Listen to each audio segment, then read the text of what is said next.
Oi, o meu nome é Mariana, eu sou mestranda em artes visuais e artista digital. E sim, eu também não aguento mais falar sobre inteligência artificial, mas sendo um ser humano em 2025 e trabalhando com arte, eu acho que é impossível a gente desviar desse assunto, por mais que a gente queira e não suporte mais as big techs enfiando isso goela abaixo da gente.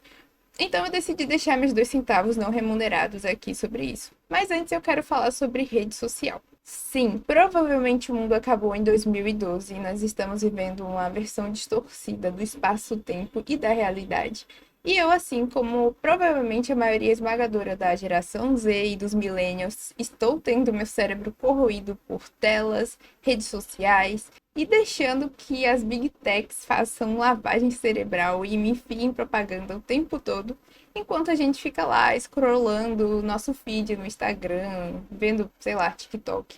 E qualquer profissão em 2025 parece obrigatoriamente precisar estar nessas redes sociais, senão nós simplesmente não vamos achar emprego, né? Ainda mais quando a gente fala sobre a carreira artística de artistas freelancer que trabalham com arte digital e precisam vender seu peixe também online. E não basta mais só postar todos os dias. A nossa presença, além de ser constante, precisa ser coerente. Não basta só postar todos os dias e atualizar suas 20 contas no Instagram profissionais, mas também certificar de que todas elas, cada uma delas segue uma narrativa que é estabelecida para manter o seu público entretido e engajado. Todos os profissionais, principalmente os que são PJs e freelancers, criativos, precisam administrar suas carreiras de modo que possam ser postadas e aesthetics e ter um cotidiano minimamente instagramável para você continuar alimentando essas redes. Isso não é novidade. Quando se é artista independente, você produz e posta nas redes sociais a troco de like, porque antigamente isso significava visibilidade. E aí você começa a produzir para esse público incógnito que passa a te conhecer por aquele estilo que você construiu, que você conseguiu consolidar e com o qual você acabou se destacando. E você faz disso a sua identidade. E se sente mais artista? Pois bem, eu me formei no ano passado em artes e saindo de uma graduação que foi bastante generalista, que me apresentou várias facetas da arte, mas que não necessariamente me especializou em nada. Eu saí de lá meio frustrada e sem emprego e sem perspectiva. Na época eu pensava até que aquele sonho de me formar na área que eu gostava era até meio bobo e sem futuro. E que o que poderia de fato me ajudar na carreira seria escolher um único estilo de uma empresa, focar todo o meu portfólio e, portanto, a minha poética nisso. Até porque essa é a dica que os grandões da indústria costumam dar, né? Os profissionais mais integrados da área costumam dar. E não estou dizendo que é errado escolher esse caminho. Mas uma coisa que eu percebi com o distanciamento de tempo entre a fase da minha formatura até agora é que experimentação multifacetada da faculdade é justamente o que eu mais sinto falta no meu cotidiano.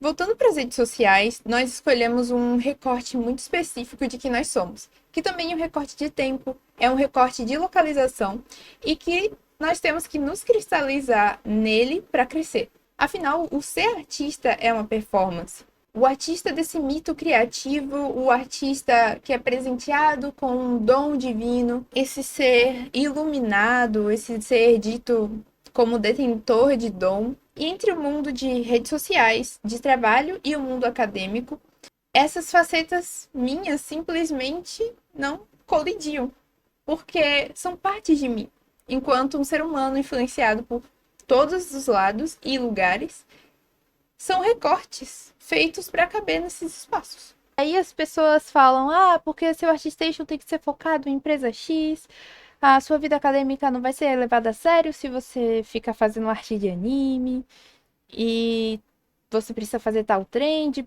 para ter visualização no Instagram, para bombar lá, senão ninguém vai te conhecer. E nessa você se torna uma pessoa alienada de si mesmo. No próximo ano, eu já vou fazer 10 anos de carreira artística. E eu sei que isso pode parecer pouco para alguns, muito para outros. E eu posso não estar onde eu planejava estar nesse tempo, onde eu queria estar nesse tempo, mas de lá pra cá, eu já tive milhares de projetos, milhares de estilos diferentes. E provavelmente quem começou a me acompanhar na época que eu fazia capa para livros, provavelmente nem me acompanha mais nessa época, nessa fase atual de fazer arte para jogo, concept art, pixel art. Mas é o natural. As pessoas mudam e, na verdade, seria muito triste se o contrário acontecesse, se a gente nunca mudasse. Durante a faculdade, eu sentia um desconforto o tempo todo por só fazer arte digital, só saber fazer arte digital. E aí, de repente, me colocavam para fazer estilogravura, videomapping, escultura em barro, performance. E eu, para falar a verdade, me sentia uma impostora naquele lugar. E, sinceramente, não foi muito produtivo para minha arte digital, nem para o desenho em si. Mas nesse mundo que é hiperfordista, em que você, enquanto trabalhador, é alienado e você só conhece uma parte do processo, é uma coisa até irônica, né? Você ser um ser criativo e ao mesmo tempo ser esse trabalhador que é alienado e só conhece uma parte do processo. Experimentar coisas novas nesse mundo é um respiro incrível. Já pensou como é limitante levar para o resto da sua vida algo que você, seu eu com 16 anos, decidiu um dia que ia fazer e nunca mais testar nada?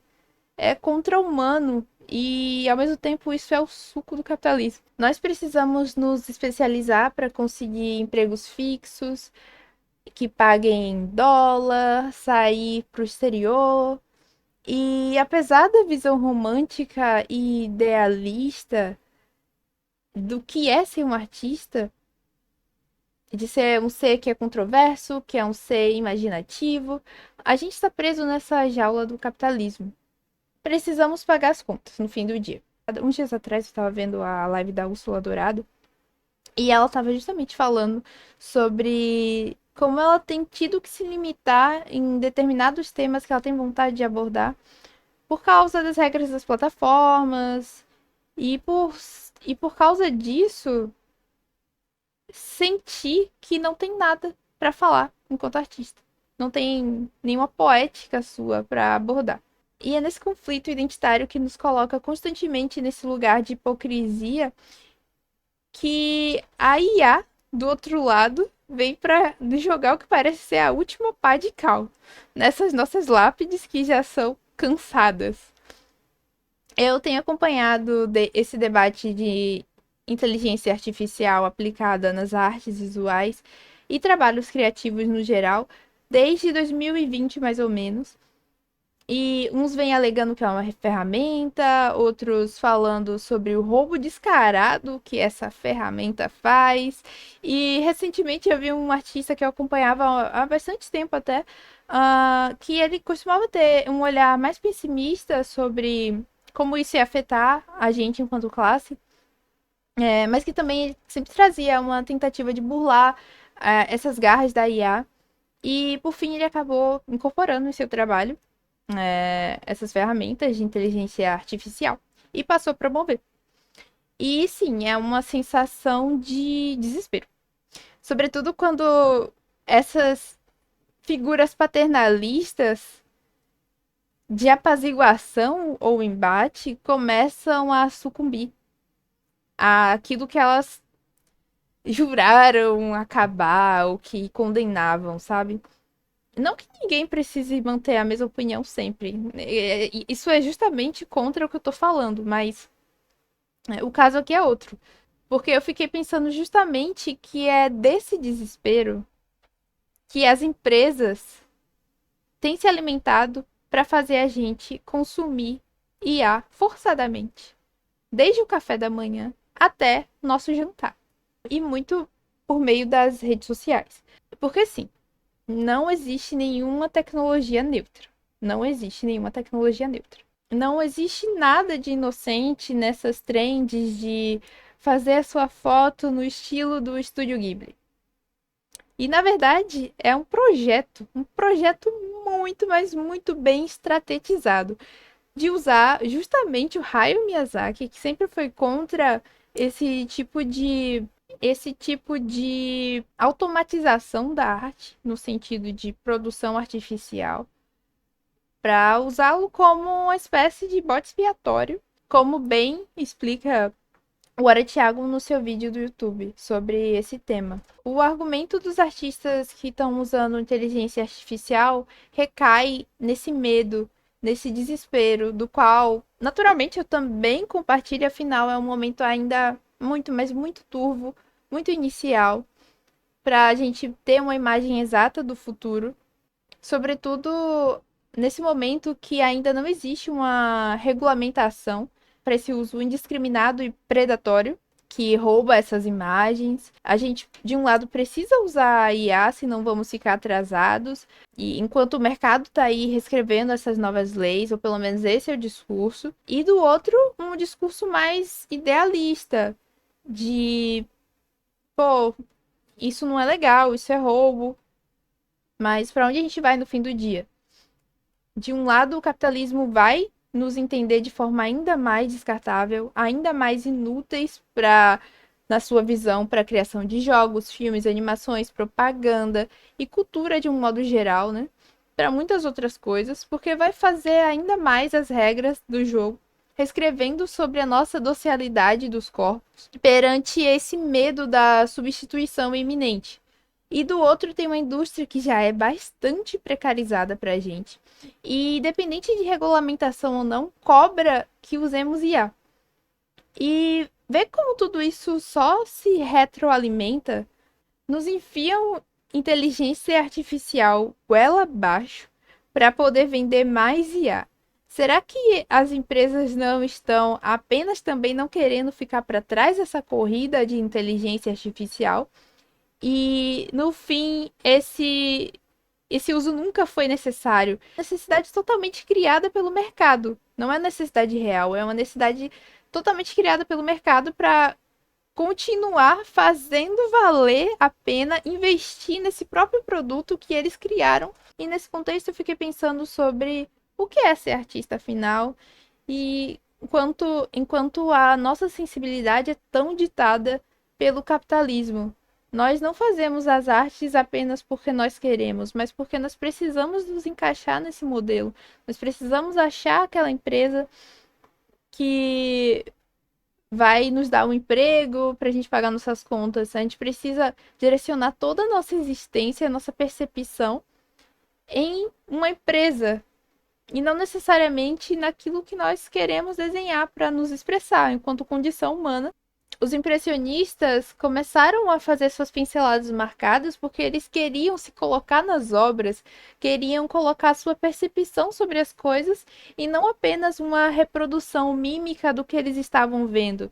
Não era apenas a luz refletida em um lago porque as coisas eram assim, mas como aquela luz era um momento no tempo, era uma coisa fugidia.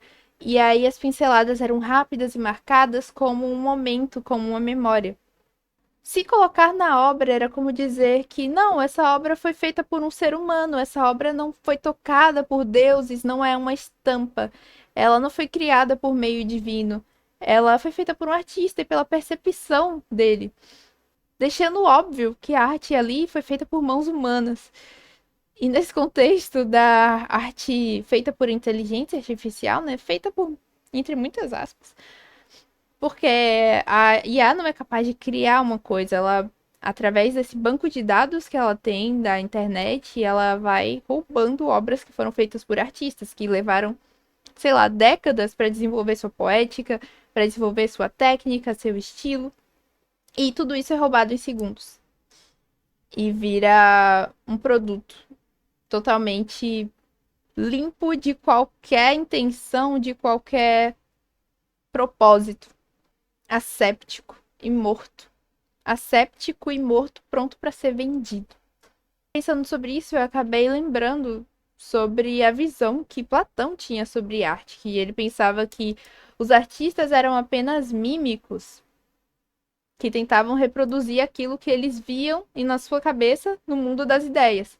E, portanto, nenhuma arte era de fato acessível. A gente só reproduziria aquilo que seria perfeito enquanto no mundo das ideias. E, portanto, toda arte seria imperfeita. Justamente porque quando a gente faz uma obra, ela é atravessada por uma série de outras coisas, pelo imprevisto.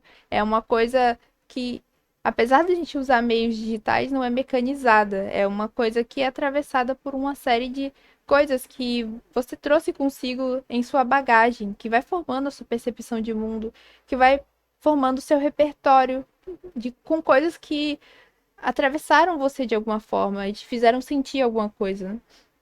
Não é apenas técnica, tem muito da nossa poética colocada ali, muito de quem nós somos. E parece que a inteligência artificial polda muito disso.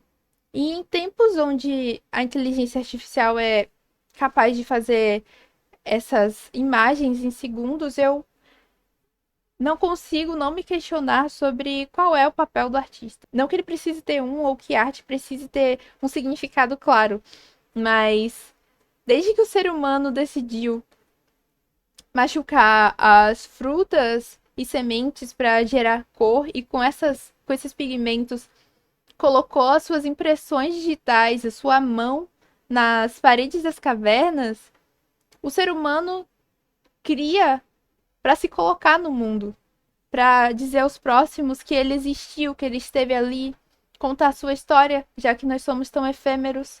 O que permanece é a arte, é a nossa criação, é a nossa percepção sobre as coisas. Fazer arte é afirmar que nós estamos vivos, que nós existimos. É um modo de ter voz, mesmo quando todo um sistema te oprime. É uma forma de iniciar rebeliões. Talvez seja isso, sabe? Eu tava vendo alguns artistas, tenho me conectado muito com artistas que têm um estilo muito mais cartoonizado, com as linhas marcadas, pinceladas marcadas, e eu tava pensando sobre como muito do meu portfólio foi pautado em fazer arte para me integrar na indústria, mimetizar estilos dessas empresas grandes, e muito da minha poética acabou se perdendo nessa trajetória. Onde é que tá a minha história, a minha memória? Onde é que tá eu ali no meio daqueles quadradinhos do ArtStation? Porque nós, como seres humanos, somos muito mais do que só isso. É muito difícil você escolher um recorte e seguir aquilo linearmente pro resto da sua vida.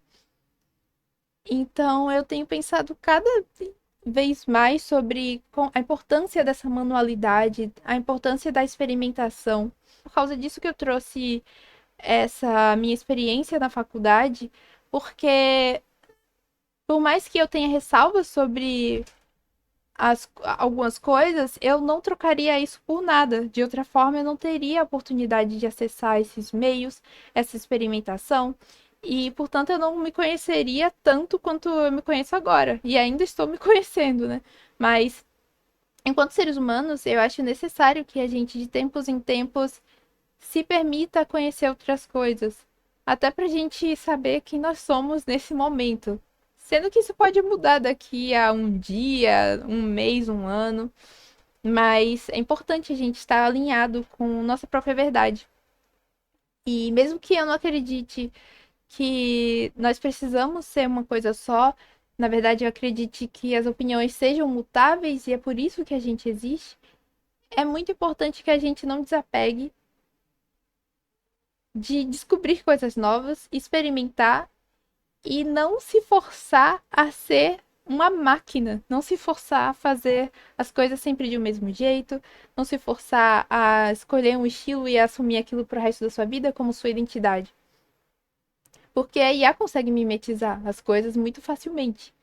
E hoje em dia eu penso que se alguém encomenda uma comissão comigo, não é apenas pelo resultado e pela técnica, mas é também pelo conjunto de coisas que eu reuni enquanto artista ao longo da minha vida. São as decisões que eu tomo conscientemente e não apenas por mera mímica. É como eu me coloco no desenho, é como eu estilizo as coisas, é como eu penso, é como eu faço a minha arte ser minha. Por mais que ela possa não ser extremamente identificável e única, ela ainda é minha. É como eu me expresso no mundo. A arte foi a primeira forma conhecida de expressão humana. É apenas por causa dela que nós temos registro dos seres humanos que viveram centenas de milhares de anos antes de nós. Então, eu não quero perder isso por nada. Eu não quero desanimar na minha arte, porque a inteligência artificial consegue fazer algo em segundos. A arte não é só isso para mim, ela tem um significado. E veja, nada que nós temos enquanto sociedade foi dado do dia para a noite. As coisas todas foram conquistadas, os direitos humanos e civis foram conquistados, foram direitos conquistados. As mulheres provavelmente ainda não poderiam votar se não houvesse movimento sufragista. As pessoas ainda seriam escravizadas se não houvesse revolta popular. Então, nada disso é estanque. Esse momento que a gente vive é um momento no tempo que pode piorar muito ainda se a gente não fizer nada quanto a isso, enquanto classe. E a verdade é que se nós continuarmos desorganizados, fragilizados pelo medo e desesperados, o discurso só vai tender a incorporar mais pessoas pelo medo, a sugar mais pessoas pelo medo. E eu sei que é difícil, não tô aqui para dar nenhuma resposta, para falar a verdade. Não sei o que vai acontecer nos próximos anos, não tenho ideia.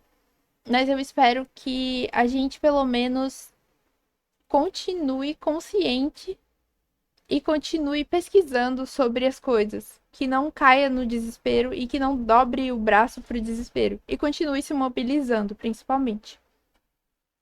Então é isso, esse vídeo não teve nenhuma resposta, ele foi uma amálgama de pensamentos que eu tenho tido. Foi pensando em tudo isso que eu fiz esse desenho, que eu chamei de Apodrecendo Enquanto o Mundo Muda, com todos esses questionamentos que eu tava em mente. E obrigada por assistirem até aqui. Deixa aí seu comentário sobre isso pra gente continuar conversando. E é isso, galera.